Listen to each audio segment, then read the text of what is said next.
Welcome to In Loving Memory, a heartfelt space guided by Joseph to honor lives that left a deep and lasting imprint on the world. Here, we remember treasured individuals from film, music, culture, and beyond, reflecting on their achievements, their humanity, and the inspiration they shared. Through every tribute, their presence lives on in the hearts of those who remember them. A familiar and often powerful voice in American religious broadcasting, Jimmy Swaggart was born on March 15, 1935.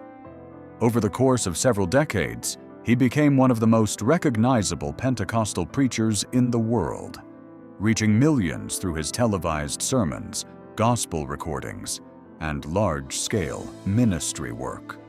What set Swaggart apart was his ability to connect with audiences on a deeply personal level. His preaching style was passionate and direct, often blending scripture with heartfelt emotion. Beyond the pulpit, he was also a gifted gospel musician, with songs and performances that resonated with listeners across generations. For many, his broadcasts became a weekly tradition, offering both spiritual guidance and a sense of community. His journey in ministry wasn't without its challenges, yet his influence on religious media remained significant. He played a key role in shaping the modern era of televangelism, helping to expand how faith-based messages were shared through television and music. His work left a lasting imprint not only on his followers, but also on the broader landscape of Christian broadcasting. Swaggart passed away at the age of 90. By that time, he had spent a lifetime in public ministry, dedicating himself to spreading his message and music around the world. Today, he is remembered as a complex yet impactful figure, someone whose voice, whether through a sermon or a song, reached far beyond the walls of any single church. Born on December 8, 1939, Jerry Butler grew into one of the most distinctive and respected voices in American soul music. Often called the Iceman for his smooth, controlled vocal style, Butler had a way of delivering emotion with quiet power, never forced, always deeply felt. He first rose to prominence as the original lead singer of the Impressions, a group that would go on to leave a lasting mark on the genre. During his time with them, he co-wrote and performed the timeless hit For Your Precious Love, a track that still resonates with listeners decades later. It was an early sign of his ability, not just as a singer, but as a storyteller. Butler's solo career only expanded his influence. With more than 55 entries on the Billboard charts, he became a consistent presence in soul and R&B throughout the 1960s and beyond. Songs like Only the Strong Survive showcased his signature blend of heartfelt lyrics and polished delivery, earning him both commercial success and critical respect. Beyond the music, Butler was known for his thoughtful personality and commitment to his community, carrying himself with the same grace off stage as he did on it. His contributions helped shape the sound of an era and inspired countless artists who followed. Jerry Butler passed away at the age of 85, leaving behind a body of work that continues to speak to love, resilience, and the human experience. His voice, both literal and artistic, remains an enduring part of soul music's rich history. Kenny Morris, the original drummer of Susie and the Banshees, has passed away at the age of 68. The news was shared by his friend, journalist John Robb, who remembered him as sweet, articulate, artistic, and fascinating company, adding that his gentle spirit and unique charm left a lasting impression on everyone who knew him. Born in 1957, Morris played a key role in shaping the early sound of the Banshees. His drumming can be heard on their first two influential albums, the Scream and Join Hands Though self-taught, his style brought a raw, expressive edge that helped define the band's haunting post-punk identity, one that would go on to inspire generations of musicians. Morris joined the group after seeing them perform live, quickly becoming an essential part of their early rise. However, his time with the band was brief. In 1979, he and guitarist John McKay departed following internal tensions, marking a turning point in the band's evolution. After leaving the Banshees, Morris explored a wide range of creative paths. He continued working in music through live performances and production, while also pursuing film studies and directing short films. Later, after relocating to Cork in the early 1990s, he found a new passion in visual art. His paintings were exhibited in galleries across Dublin, reflecting the same creativity and individuality that defined his music. In recent years, Morris returned to drumming with the Dublin-based band Shrine of the Vampire, and had been working on his memoir, a deeply personal project that captured his artistic journey. Kenny Morris leaves behind a legacy of creativity, quiet innovation, and artistic courage, an influential figure whose work continues to resonate far beyond his years. Recognized across the world as one of the pioneers who carried reggae beyond Jamaica's shores, Jimmy Cliff was born on April 1, 1944. From humble beginnings, he rose to become a powerful voice of a generation, blending music with messages of resilience, hope, and identity. Cliff wasn't just a performer, he was a storyteller.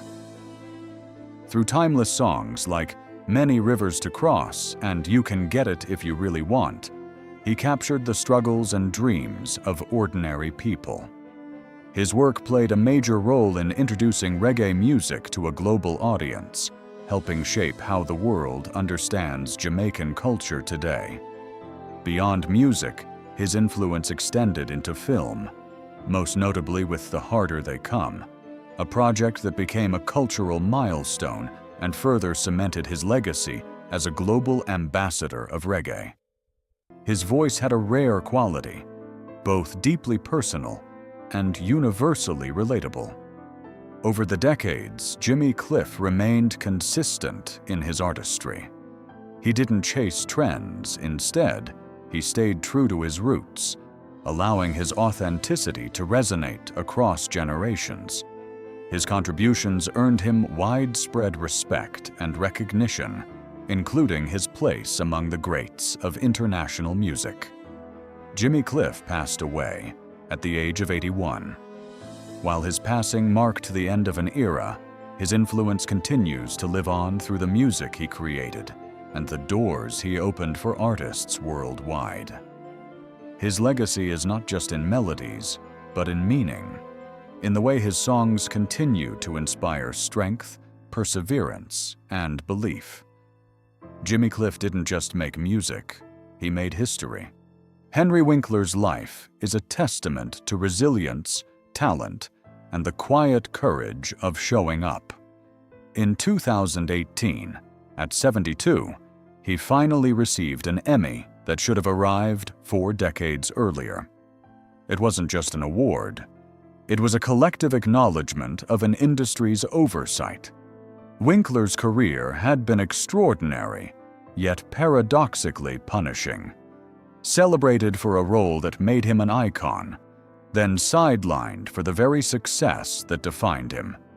This story is about more than Fonzie or a leather jacket in the Smithsonian.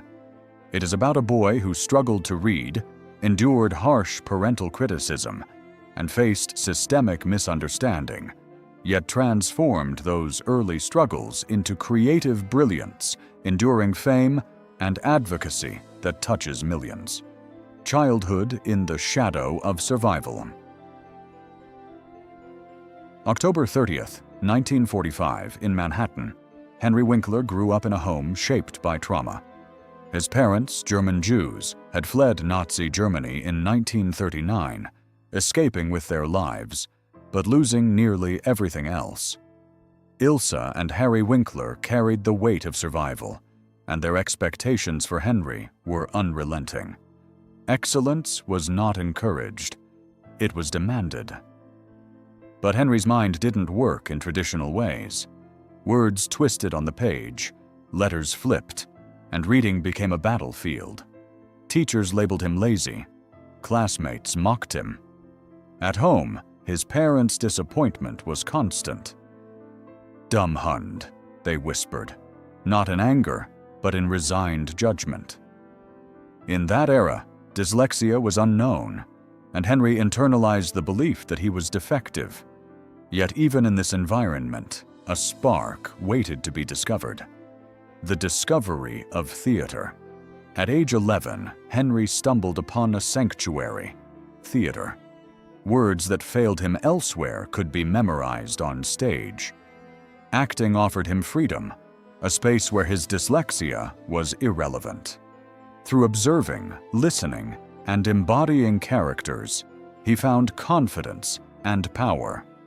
Here he was not the dumb dog, but someone capable of transformation. Despite his parents' disapproval, he threw himself into every school production. Theater became a lifeline, a secret where he could thrive, unseen by critics who didn't understand his brain. This early discovery would shape not only his career, but his philosophy. Success was not always academic.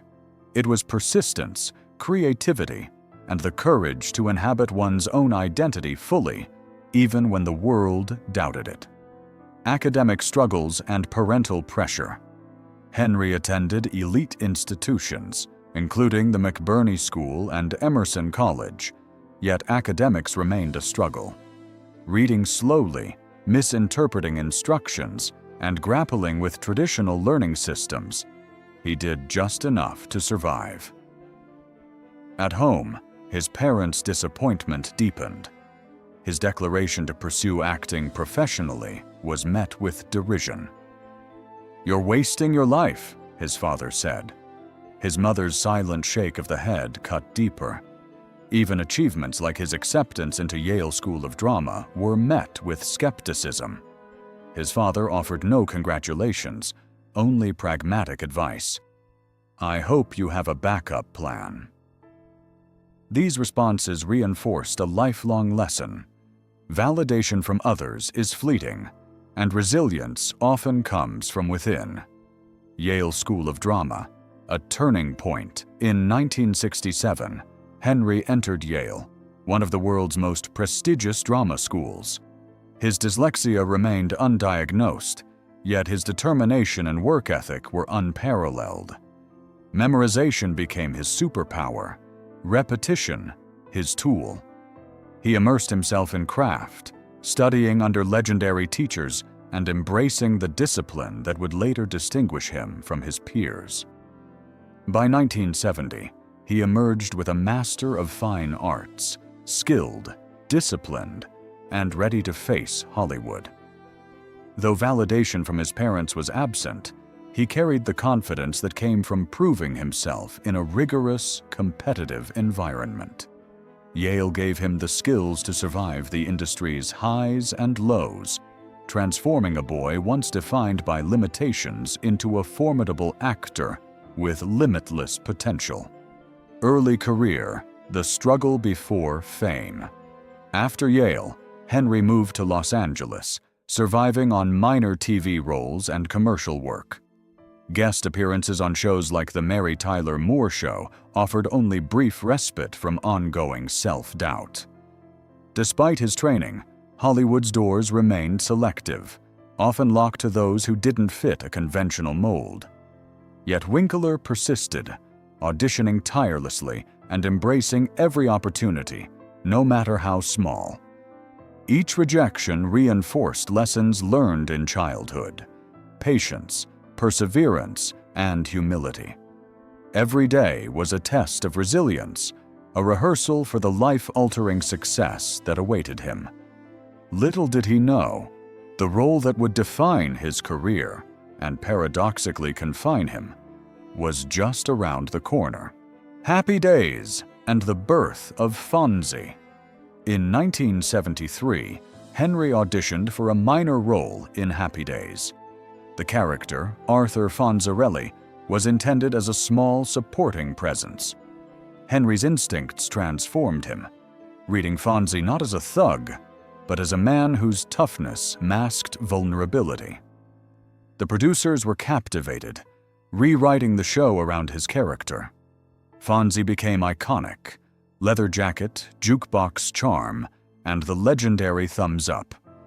Audiences gravitated to him, transforming a minor role into a cultural phenomenon. Winkler's rise was meteoric, and he became the coolest man in America. Yet success brought its own challenges.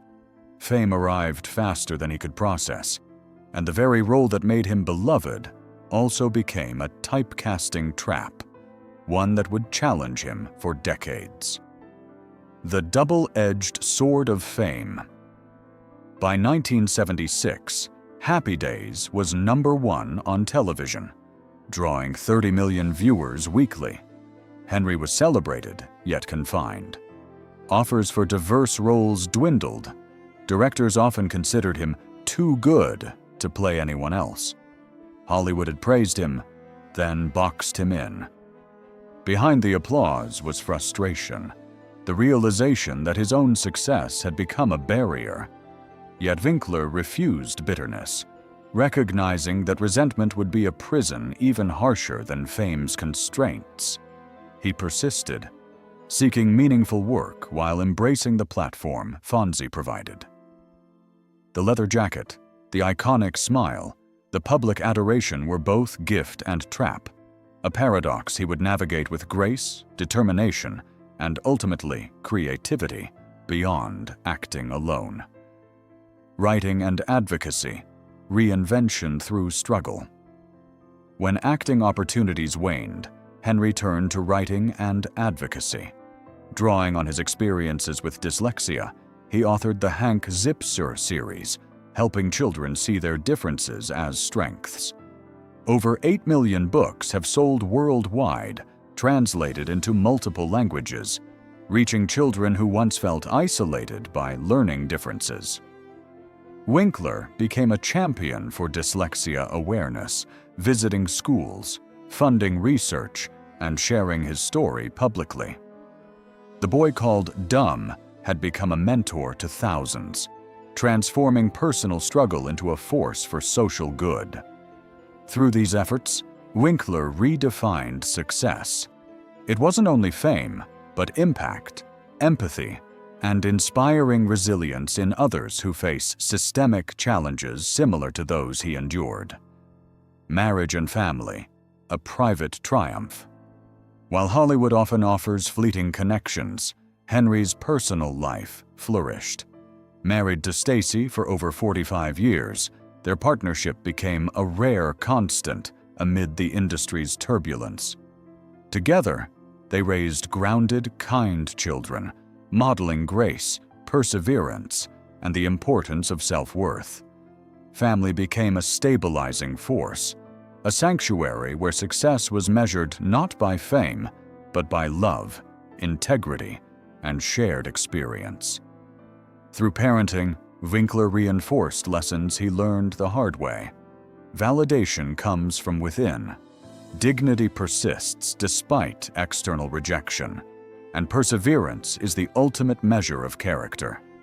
His private life reflects the same resilience and authenticity that define his public persona. Recognition at last. After decades of perseverance, Henry Winkler began receiving formal recognition. In 2018, he finally earned an Emmy, a symbolic correction for years of being overlooked. In 2019, he received a star on the Hollywood Walk of Fame, cementing a legacy that blends cultural iconography with personal triumph. These honors, while late, affirmed a career shaped by relentless dedication, resilience, and integrity. Winkler's journey underscores a vital lesson. Success may arrive on someone else's timeline, but persistence ensures that it arrives eventually. Recognition is powerful, but it is the process, the daily commitment, the courage to persist, the refusal to succumb to bitterness that truly defines a life well lived. The philosophy of persistence. Winkler's advice to aspiring actors and individuals facing typecasting is simple, yet profound. The only way out is through. Rejection cannot be avoided, bitterness cannot be skipped, and the hard parts of life cannot be circumvented. Instead, one must persist, showing up day after day, learning from each failure, and trusting that diligence compounds into opportunity. Even without external recognition, dignity and effort remain invaluable.